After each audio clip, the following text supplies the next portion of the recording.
BNP আবারও আওয়ামী লীগের ফাঁদে পড়ছেন বলেছেন নাসির উদ্দিন পাটোয়ারি। এখন এই নাসির উদ্দিন পাটোয়ারি কিন্তু বিভিন্ন সোশ্যাল মিডিয়া বা গণমাধ্যমে কিন্তু খুবই জনপ্রিয়। সেটা কিভাবে? বিভিন্ন প্রকার কমেন্ট করার মাধ্যমে কিন্তু উনি জনপ্রিয়। এখন উনি যে কথাটা বলছে যে আওয়ামী লীগের ফাঁদে পড়তেছে বিএনপি, এখন আওয়ামী লীগ কিন্তু বিএনপিকে অনেক জ্বালাতন করছে। অর্থাৎ আওয়ামী লীগ কিন্তু যখন ক্ষমতায় ছিল তখন বিএনপি কিন্তু অস্তিত্ব রাখার কিন্তু চেষ্টা করেনি। ওরা চাইছেন যে বিএনপির অস্তিত্ব বিলীন করে দেওয়ার জন্য। তার মানে কি? তার মানে হচ্ছে আওয়ামী লীগ কিন্তু বিএনপিকে অনেক জ্বালাতন করছে। সো বিএনপি কিন্তু এত তাড়াতাড়ি সেগুলো ভুলে যাবে না। এখন বিএনপি কিন্তু নতুন করে ক্ষমতায় আসছে। এখন বিএনপি কি চাইবে আওয়ামী লীগকে আবার নিয়ে আসার জন্য? কখনোই না। কিন্তু এখানে নাসির উদ্দিন পাটোয়ারি বলতেছে যে ফাঁদে পড়তেছে, অর্থাৎ আওয়ামী লীগ একটা ফাঁদ ফাঁদতেছে, সেখানে কি বিএনপি ইনভলভ হইতেছে বা ফাঁদে পড়তেছে। সো বিষয়টা কতটুকু সত্য আপনারা একটু কমেন্ট করে জানান। আরেকটা বিষয় হচ্ছে, বিএনপি ক্ষমতা আসার পর আওয়ামী লীগের যে অ্যাক্টিভিটিস আছে সেটা কিন্তু আমরা দেখতে পাইছি না। অর্থাৎ যে সময় ইউনূস সরকার ছিল তখনও কিন্তু আওয়ামী লীগের যে তাদের দলের যে একটা কার্টুনও আছে, তাদের দলের যে একটা অ্যাক্টিভিটিস আছে বা কার্যকলাপ আছে বা মিছিল মিটিং আপনি যাই বলেন না কেন, প্রোগ্রাম, সেগুলো কিন্তু আমরা দেখতে পাই না। অর্থাৎ যদিও বাংলাদেশে কিছু কিছু স্থানে এগুলো হয়ে থাকে, তাহলে কিন্তু সেগুলাকে প্রশাসন খুব দ্রুত গতিতে দমন করছে এবং এগুলা করতে দিছে না।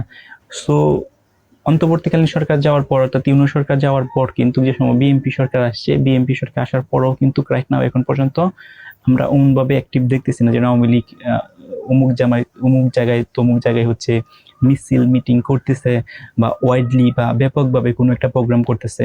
হয়তোবা কিছু কিছু স্থানের মধ্যে মিছিল মিটিং করতেছে, বাট তাও আবার লুকিয়ে করতেছে, প্রকাশ্য কিন্তু করতেছে না। যদি প্রকাশ্য করে তাহলে প্রশাসন কিন্তু সেগুলোকে যাচ্ছে, কারণ আওয়ামী লীগকে যেহেতু নিষিদ্ধ করা হয়েছে, প্রশাসন সেখানে যাচ্ছে এবং তাদের এগনিস্টে কিন্তু একটা ব্যবস্থা নিচ্ছে। সো বিএনপি আসার পরেও কিন্তু এখন পর্যন্ত অমন ভাবে আপনি যদি চিন্তা করে দেখেন, হাই লেভেলের কোনো কিন্তু আওয়ামী লীগ কিন্তু অ্যাক্টিভ না, অ্যাক্টিভ ভাবে কাজ করতে পারতেছে না।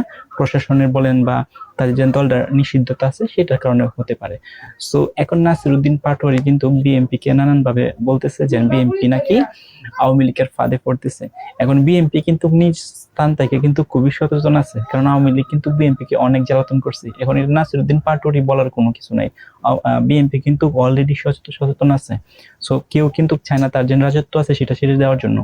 সো বিএনপি কিন্তু এখন রাজত্ব করতেছে, রাজত্ব দ্যাটস মিন দেশ চালাইতেছে, কারণ তারা নির্বাচিত সরকার। এখন ওরা কিন্তু কখনোই চাইবে না যে আমাদের রাজত্ব হারিয়ে ফেলি বা আমাদের যে সরকার গঠন করছি সেটা বিলুপ্ত হয়ে যাক। সেটা কিন্তু বিএনপি কখনো চাইবে না। শুধুমাত্র বিএনপি না, এনসিপি দিন ক্ষমতায় আসতো, এনসিপিও কিন্তু সেটা চাইতো না। আওয়ামী লীগ দিন ক্ষমতায় আইতো, আওয়ামী লীগও কিন্তু এটা চাইতো না। যে কোনো রাজনৈতিক দলে কিন্তু কখনোই চায় না তাদের অস্তিত্ব হারিয়ে ফেলুক। এখন নাসির উদ্দিন পাটোয়ারি বলতেছে যে আওয়ামী লীগের ফাঁদে পড়ে যেতেছে কেডা? বিএনপি।